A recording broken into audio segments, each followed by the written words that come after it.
ஓ இவர் அப்பா இருக்காரு கையில் தரித்து வந்த மாலை குடிகார வைரம் கொண்டு ஒரு வந்திருக்கிறார் அவன் சந்திக்க நமது மகனிடம் என்று சொல்லுங்கள். உடனே சொல்லுங்கள். சொல்ல மாட்டீர்களா?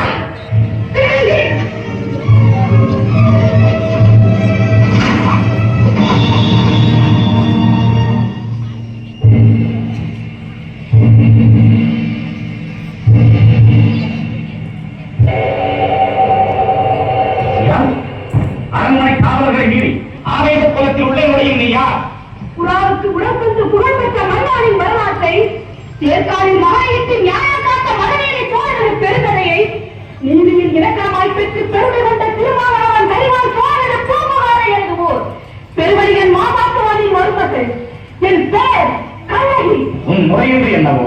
முற்று பெறுகின்ற மூன்றுகளால் சூழ்ந்திருக்கும் தென்னகத்தில் மூங்கரசு கொட்டி முச்சங்கம் வளர்த்து முக்கொடியின் நிழலிலே முத்தமையை காப்பாற்றும் மூவேந்தர் பரம்பரையின் செல்வனை மூளையாக்க முடிபுரிந்த மன்னவனை என்ற முறையீட்டை கேட்பதற்கு முன் நான் யார் என்று முழுவதும் தெரிந்து கொள்ள. நீ யார்? கண்ணகி. கையில் தனிக்கிழமரம் வந்திருக்கும் கண்ணகி.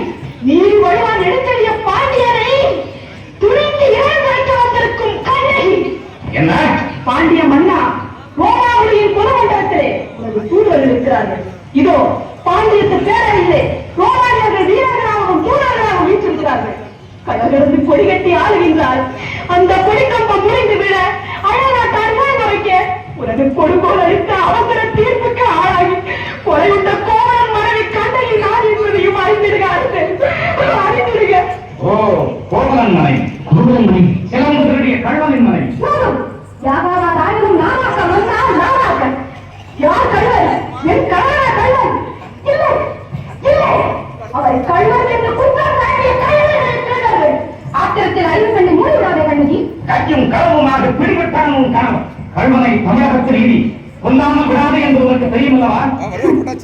நீதியின் இலக்கணம் உரைக்கும் நெடுங்கிய பாடலே உனது நாட்டில் இறக்க பெயர் நீதி. நல்லா மறுத்தவா நீதி அல்ல அல்ல, வல்லா மறுத்தலைக்கு நீதி.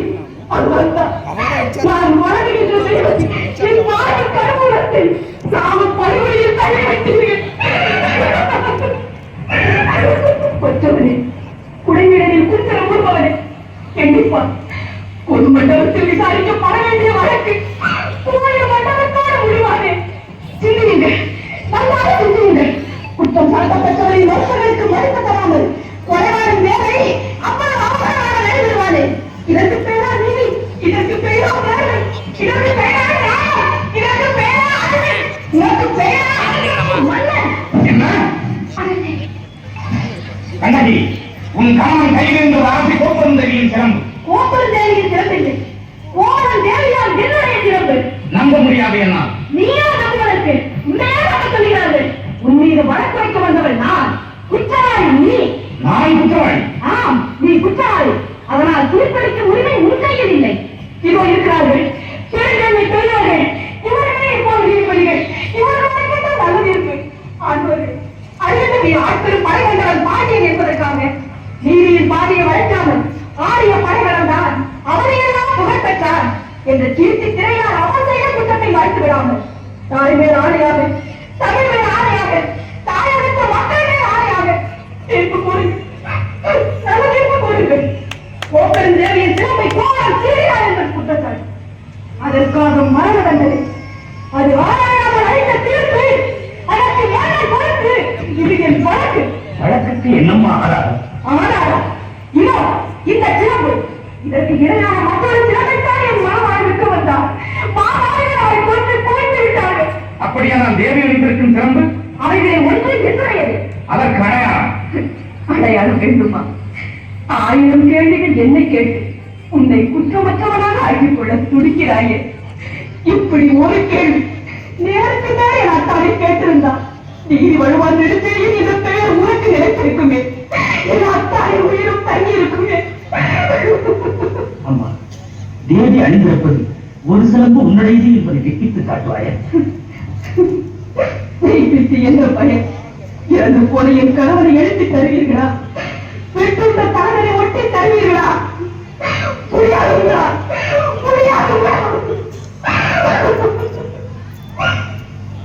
ஆனால் ஒன்று, உயிர் போனதால் தொங்கிவிட்ட என் அத்தாரின் தலை போல் உங்கள் தலையையும் தொங்க வைக்கிறேன்.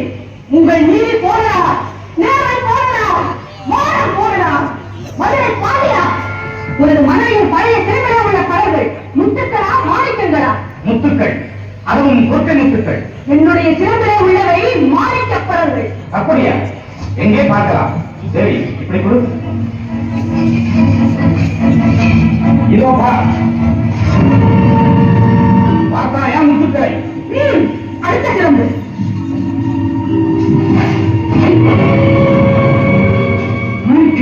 மாணிக்கங்கள் அல்ல, ரத்த துணிகள். தர்மத்தின் கண்கள் வடிக்கின்ற ரத்த துணிகள். பாண்டியா, உனக்கு இன்னும் சந்தேகம் இருந்தா இதோ என்னுடைய மக்கள் சிறப்பு.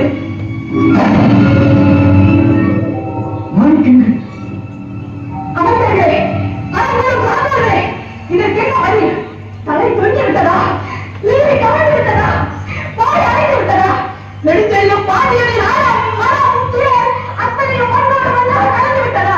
ஐயோ, ஏன் இந்த வாட்டம்? தமிழகம் சிரிக்கிறது பாண்டியா, நீ தலை உயர்ந்து நிற்பதை பார்த்து. தமிழ்நாட்டு மறைநூல் திருக்குறள் கேள்வி பேசியது பாண்டியா, உன் நீதி வந்த செய்தி கேட்டு. ஆனை சேனை ஆயிரம் ஆயிரம் எதிர்த்து வந்தாலும் அண்ணாத தலைமுறையான பயனெடுத்து உனது வீரம் எங்கே? கம்பீரம் எங்கே? வெற்றி திருப்பாடு எங்கே? எங்கே? எங்கே? மன்னா, மாசுபடவும் மாநில விகடமும் நீதி வழங்கிய உனக்கு செங்கோல் எதற்காக? சாமானியம் குறித்த உனக்கு மணிமொழி எதற்காக? சேர்ந்த குலத்துக்கு இறுதி கற்பிக்க வந்த உனக்கு கைமாற்ற குறை எதற்காக?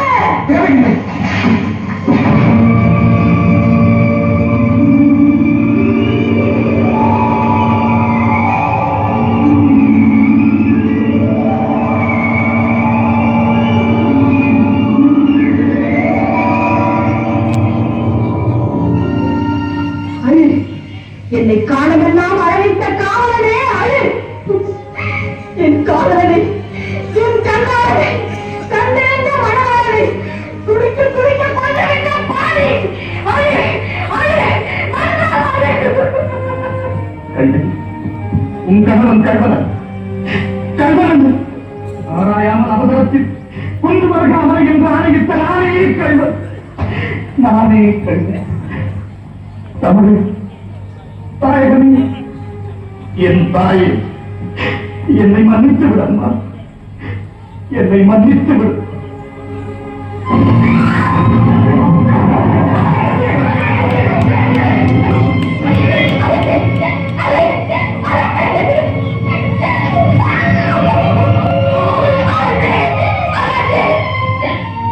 நீ தவறியதால் வரைக்கும் போது உங்கள் உயிரையே கொடுத்து நிமிர்த்தி விட்டீர்கள், நிமிர்த்தி விட்டீர்கள்.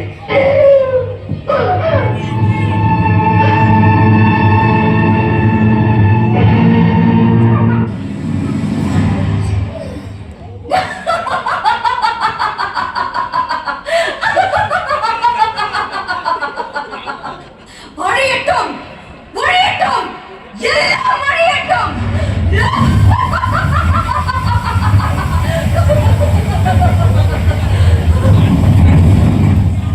என் நெஞ்சினை மூண்ட நெருப்பை, நீதி தவறிய மதுரையை அழித்துவிடு, அடியோடு அழித்துவிடு. பத்தினி தெய்வத்தின் ஆக்ரோஷம், ஆரவாரம், இதோ கோபம் உங்களின் கைத்தட்டலில் தனியட்டும். நிறைவாக ஒரு குறு நடனம். நம்முடைய திருவிக கல்லூரியுடைய பிள்ளைகள் நாடகத்தில் இருந்த பிள்ளைகளுடைய பெயர் பட்டியல். இந்த மேடை சரியாகும் வரை பிரீத்தி கண்ணகியாக நடித்தவர், இயற்பியல் துறை முனைவர் பட்ட ஆய்வாளர், அரசராக சிவசங்கர், ராணியாக தமிழரசி, மந்திரிகளாக அருண், அமித்ஷா, காமேஷ் ஸ்மித், அடுத்து பணிப்பெண்களாக சிந்துஜா, ஸ்ரீஜா. இப்போது ஒரு குழு நடனம் பரதம் ஆடுவதற்காக ஹரிமித்ரா, பிரின்சி, சோபனா, ரகிதா. ரெடி